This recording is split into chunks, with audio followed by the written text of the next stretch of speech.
Hello friends, my name is Viraj Shah and I'm going to take your CS1 subject. So a little introduction about me. Basically, I've cleared all the initial CT series as well as CP2 till April 2020. However, in the last that I just gave CP1 and CP3. If I pass that, I become an associate actuary and I'm pursuing graduation of Bachelor's of Commerce, that is BCom, from NM College, India's top 10 best college for commerce. So this is a little introduction about me. However, let's start with the subject. It's CS1.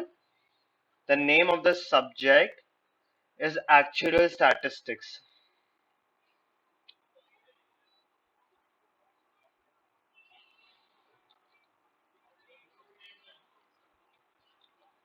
So, as the name suggests, we would be dealing great amount of time in deriving some basic statistics. So if you are pursuing any different course such as FRM, Financial Risk Management, CFA, or any other course such as MBA in finance, the whole of CS1 is important and is covered in each course as well. So basically, if you are doing CS1, then you have about 10% of knowledge in each subject. So, actual CS1, if you are if you are the first time or giving CS1 for the first time, and you're thinking if you want to pursue actuary science and you have some doubts, doing this subject does not give you any harm because it would be helpful in the future in so many courses. So this is basically some basic aspect of what is CS1.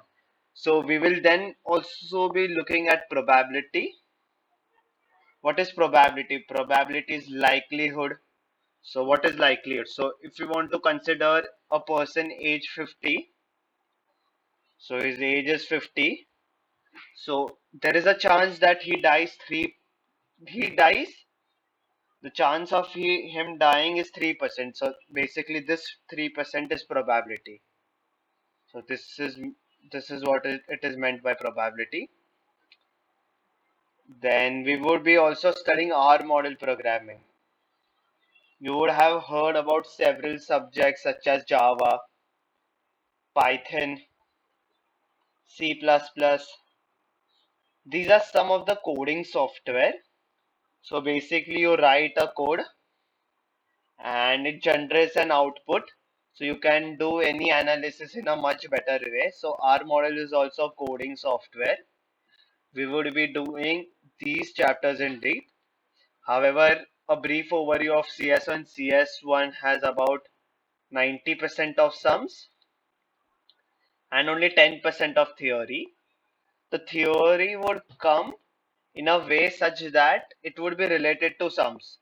So basically, you got an answer of 500. So you need to interpret this answer and write in theory.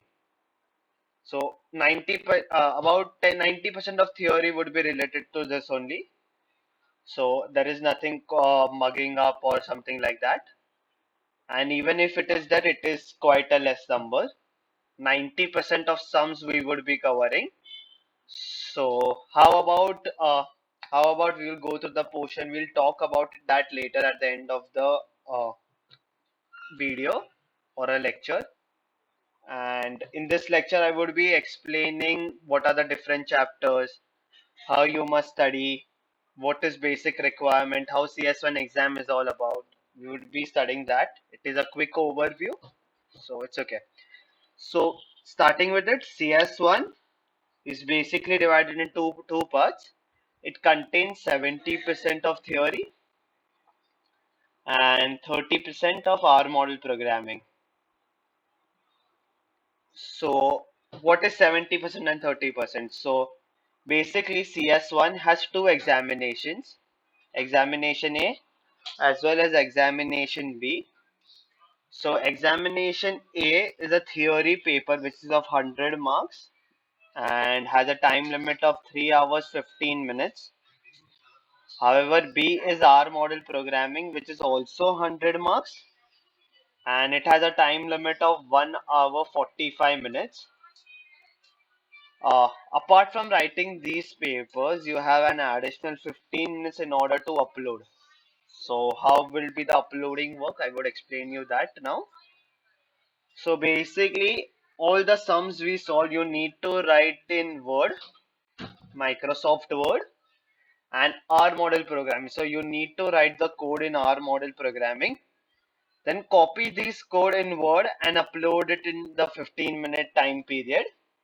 So what the code would contain and what you need to write in Word. So basically the code would contain your basic code, your solution, that is if you get an answer of 100, you would need to write that 100. Graphs, this would be needed in that Word document that you need to upload. So overall CS1 is quite easy paper and anyone can manage. So considering the passing marks. So as I said, CS1A is 100 marks and CS1B is also 100 marks.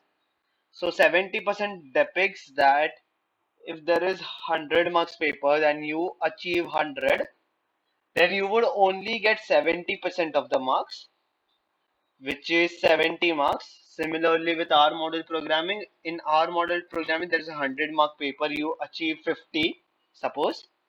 So you will get only 30% of the marks, that is 15. Then these two marks would be added and you will get an total here. So this total must be between 55 to 65. So why a range? So if the paper is easy, the passing marks would be 55, that is the lowest if it is a hard paper, and 65 if it is an easy paper. However, if you see the last two diet, it was quite easy, so the passing marks have been quite high, and there is about 60 to 50% of the people passing in one attempt. So it is a pretty good chances rather than compared to any different courses. So this is how CS1 is all about. What all you need before appearing for CS1 examination. So let's write that. You would be needing one is a calculator. It is not a normal calculator that you use in daily life. I'm so sorry. So it is not a normal calculator. You can use Casio FX82 ES Plus, and there are several other calculator as well. You can see that in IFOS website, which all calculators are allowed for actual exam. And second is an tables book. So tables book contains certain formula and it contains certain value. So these are the two aspects it considers. So there are certain formulas. So you do not need to mug up each and every formula. You can just view this formula in the tables book and apply it. And there are certain values. So basically, if an interest rate grows at 5% for 10 years, it gives answer of suppose 2. So that 2 value would be returned in that value column. I would explain how we'll go about using the tables and where it is useful. So you do not need to worry. You can order it from IFOS website. You could purchase it. And if you just want the PDF, I have the PDF. I will just forward it to you. So you do not need to worry about that as well. So this is some basic introduction what CS1 chapter is all about. So starting with a brief introduction, what all chapters are there, what all we will study, how we'll go about and everything. So there are about 15 chapters as you can see. The IFOA has divided into 4 sections. As you can see, even the section part is mentioned. 1 to 4 chapter is considered in section 1. 5 to 7 chapter is considered in section 2. 9 to 11B is considered in section 3, and section 4 considers 12 to 15. So as we all know, CS1 is derived from CT3 as well as CT6. So these are certain past papers which, according to the new curriculum introduced in 2018, it has now named CS1 with certain changes. So it has certain chapters of CT3 as well as CT6. So if we want to consider in CT3, previously there were 15 chapters. So the starting chapter 1, 2 and 3, these chapters have not been included in CS1 portion. And these chapters are pretty easy and you must have studied in your 12th grade or university. So it's nothing difficult or nothing was new, but however we'll cover these chapters in brief in order to understand the first chapter of CS1, that is probabilities distribution, as you can see here. Okay, I just scribbled it, so but it's okay. So it is necessary. So however we studied this chapter in a brief overview. So till chapter number 11b, till chapter number 11b, till from here to here, that is the three section, it was previously considered to be a CT3 portion. However, these four chapters are considered to be CT6 portion. So this is a brief overview of how it is and how we study. So basically, I will first introduce to each and every topic. Then you can view the lectures on Microsoft OneDrive or Google Drive. You'll get an access to it. You can view it anytime you want. So basically, if I upload it today, you could view it tomorrow night at 3 a.m., 4 a.m. when no one is sleeping. If you're working, then you could view it at 2 a.m. after your work is over, that is after 6 p.m. and anytime you want. So, and even if you have a break in between of 2 hours and you are free, then if you want to view a lecture, you can view that time also. There is no restriction on when you can watch. You can watch it n number of times. That is, you can watch it infinite number of times, and you can watch it whenever you want. So this is the main advantage. And I will be teaching you in OneNote, and even if you want, I will give you these sheets as well, so you can copy it easily. So how we'll study? So first I will give you the lectures. You can view it anytime as I said earlier. Then you could, after the lecture is viewed of a certain chapter, you could start solving the practice question which is in the textbook after end of every chapter. Sorry, after the end of every chapter. So if we are done with certain number of chapters, then you could solve revision notes. So what is revision notes? So just a second. So basically revision notes. Revision is nothing but past IFOA paper segregated according to the chapters. So if there is a revision note available for the first chapter, then all the past question of the last 10 years, sorry, 10 years, you could view it in this revision note, which has a knowledge of this chapter and this chapter only. So it doesn't have a knowledge. If you do not have the knowledge of chapter suppose 2, 3 and 4, then these the sums related to this chapters would not be included here. So this is how our revision notes work. So let us understand how the revision note segregation is made. So starting with it. Hmm. Starting with it, the first chapter is considered to be the revision note number 1. Second, third, and the fourth chapter is considered to be revision note number 3. 5, 6, 7 is revision note number 4. Chapter 8 and chapter 9 are standalone chapter having different revision notes. So this is revision note number 5 and 6. 10 and 11th chapter is considered to be revision note number 7. However, in these chapter, revision notes are segregated according to the 13th and the 15th chapter. and 14th and the 12th chapter. So you do not need to worry where you will get these revision notes. I will provide you with the revision notes as well. So you do not need to worry about that. So this is how it is. Let's get a brief overview on what these chapters are all about. If you have studied in the 12th standard or your university, you would know there were several distributions such as normal, binomial. If you haven't studied, it's okay. We will get these distribution in deep, so you do not need to worry. I say there would be certain chapters, certain distribution, but in the first chapter there are 18 distribution. You must have studied three or four, but there are 18 distribution we would study in the first chapter. Starting with the second chapter. Second chapter is a generating function. It is the short form of generating function is MGF and MGF. So basically, we would study that in deep, so you do not need to worry about that. Then the third and the fourth chapter consists of joint distribution. So what is joint distribution?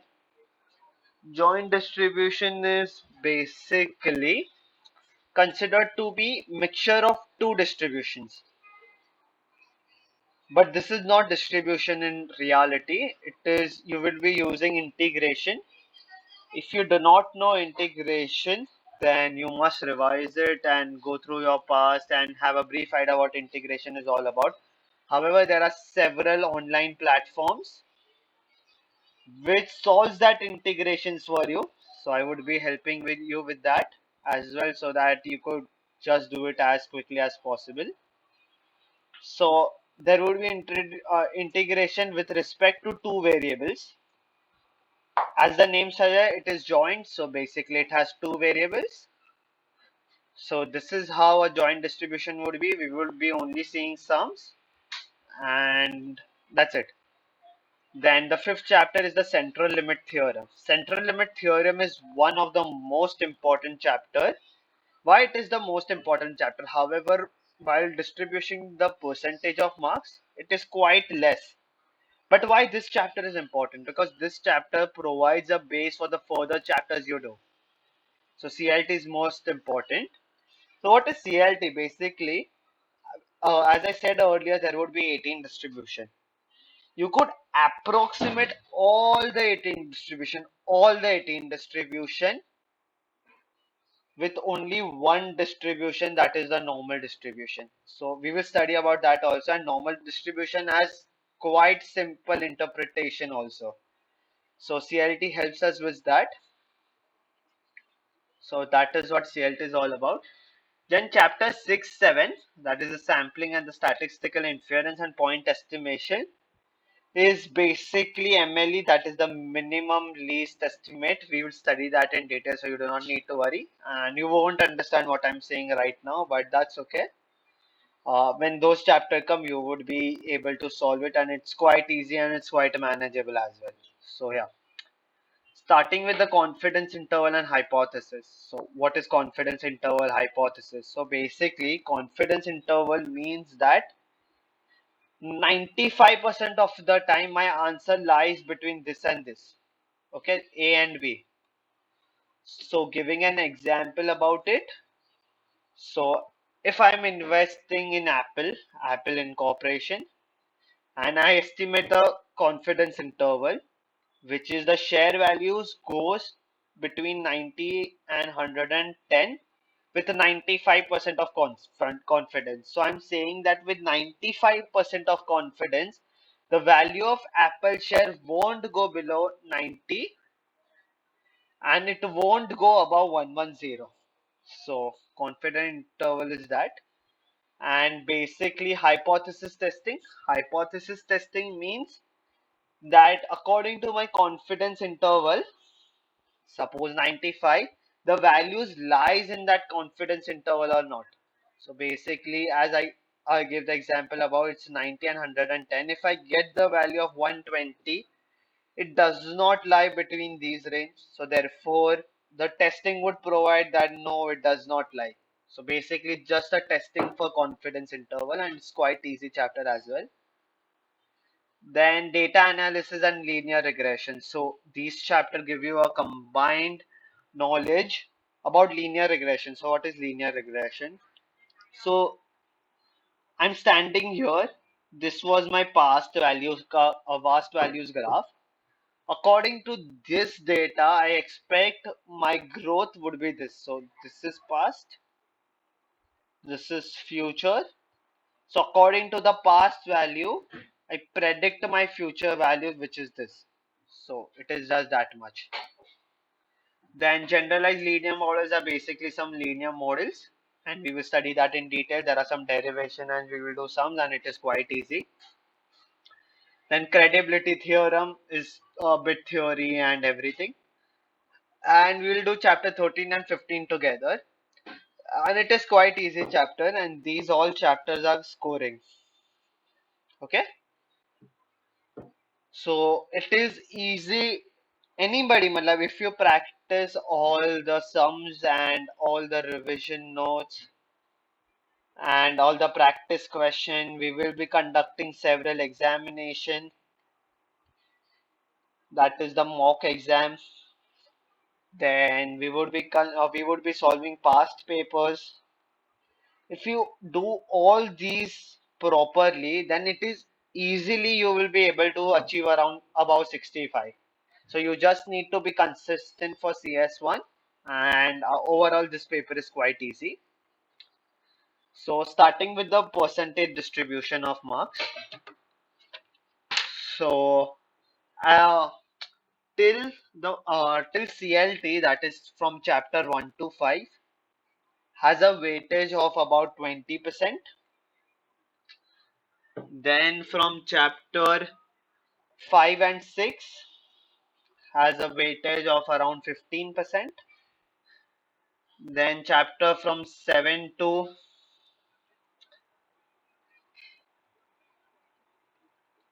sorry, this is 6 and 7, my mistakes. From chapter 8 and 9 has a weightage of around 20%, that is the confidence interval and hypothesis. Then chapter 10, 11 and 11b has a weightage of around 10%, and all the below chapters, that is from chapter 12 to 15, has a weightage of about 35%. So this sums up to about 100%. And yeah, that's it basically. So how you'll move about with CS1 also I explained you, and I even explained how portion is there, how we give a brief overview, then how we'll study and everything. We'll complete the portion 1 month before your examination. You need to book your examination through the IFOA's website, and it's pretty easy. So if you are a member, then you could apply for a reduced rate and then go for it. Or if you are non-member, then also you could give us this paper. So what does the difference between the member and the non-member? So member can give all the papers, that is the 13 actual papers. Uh, but however, a non-member could only give two papers, which is CS1 and CM1. So if you pass any of these paper, you could apply for membership and you could get it right away. And then you can apply for all these papers, or you could be a member first and then apply. It doesn't make a difference. So yeah, that is about. So if you have cleared CM1 before, then after CS1 you could give CS2 as a paper, because it has R model programming, and since you have gotten hand of R model programming in CS1, it would be easier for you. If you haven't given CM1, then you could go for CS1, then CM1, and then CS2 or CM2, that is upon you. Both are quite manageable, and it's okay to give it in any order. So if you haven't given any one paper, that's okay. CS1 is so basic, you do not need any knowledge about the previous portions, and it is even manageable. And about the passing rate, it is 50 to 60% as we all know. So there are a good percentage chances and that you will pass. Considering actuaries as an overview, after giving those main four papers, that is the CS1, CS1, CS2, CM1, CM2, you could easily get a job, and the job is pretty good and you get a good salary as well. So you do not need to worry about that as well. So you just need to clear first four papers and you could apply for a job. And if you get a job, you could give all the papers with the job. So though the future paper would be quite theory, so you just need to study and mug up and learn and everything. So it's okay. Only four papers consist of great amount of sums, and if you want to become an associate actuary, you need to clear all the CT papers as well as CP papers. Then you become an associate actuary. It consists of 10 papers, that is 7 CT papers and 3 CP papers.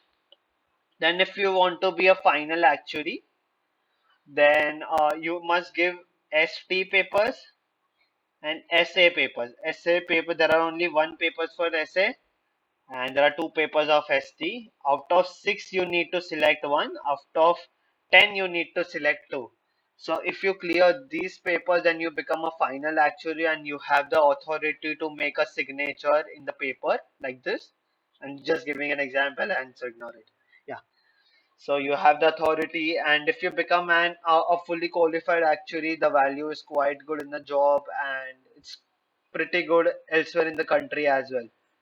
So this is about a basic introduction what is actuary, and actuary basically works for an insurance company, a pension.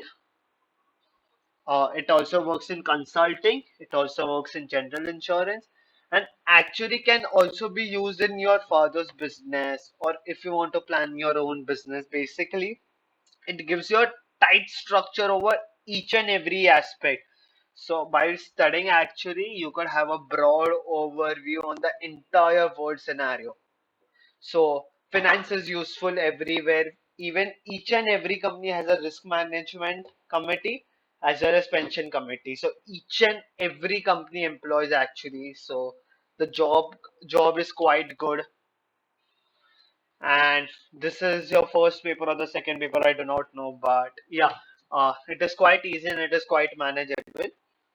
However, if you fail, you do not need to worry because you could give in the next attempt and you could pass it. You do not need to worry and do not lose hope just because you have failed because an expert was once an amateur. So yeah, that's it. So we will just end with our introduction lecture and we will start off our next lecture from next week. Thank you.